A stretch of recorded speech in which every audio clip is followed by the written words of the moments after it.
So in this question, what is happening that you have a charge q kept at a distance d above an infinite conducting. So this is an infinite conducting plane and a charge q is kept at d distance above.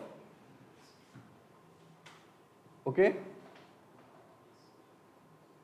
So a point charge q is kept at a d distance above an infinite conducting plane.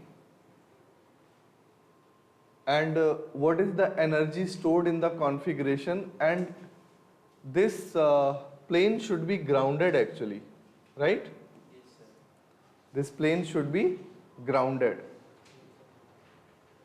So if this plane is grounded, then we can convert it to an image problem in which this is imaginary plane, q charge is kept here and minus q charge is kept here. This is distance d, this is distance d.